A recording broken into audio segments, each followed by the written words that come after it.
ప్రియమైన పరలోకపు తండ్రి, పరిశుద్ధమైన దేవా, నీకు వందనాలు.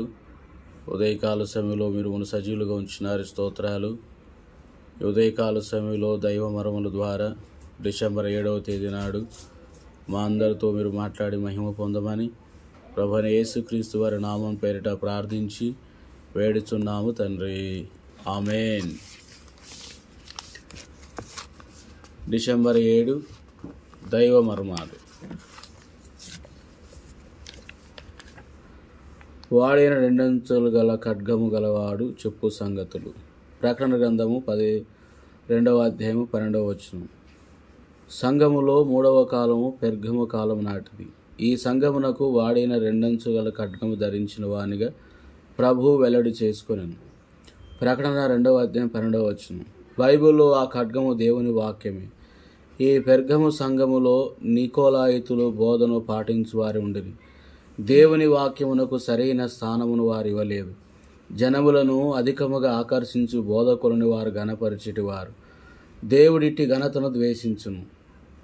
దేవుని సంఘములో మానవునికి ప్రాముఖ్యత ఉన్నదని ఈ నికోలాయితుల బోధ యొక్క తాత్పర్యం.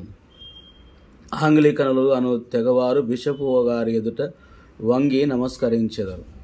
అందువలననే దేవుని వాక్యమునకు వారు ప్రాముఖ్యతనివ్వరనని రెండంచులు గల వాడిగల ఖడ్గము ధరించిన వానిగా ప్రభువు బయలుపరుచుకొనెను. మనము యేసుక్రీస్తు ప్రభునకే సాగిలపడవలెను.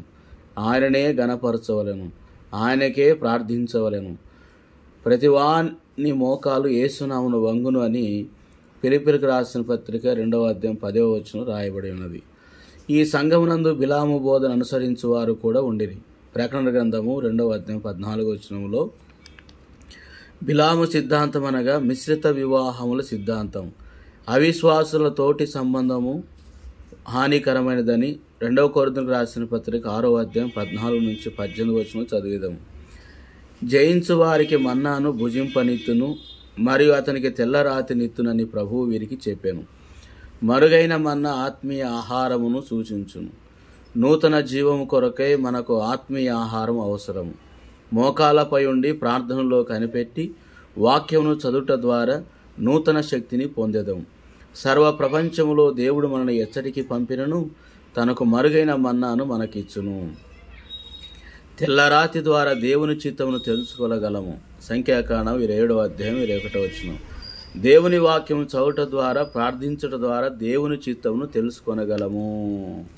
అట్టి కృప దేవుడు మనకు అనుగ్రహించునుగాక.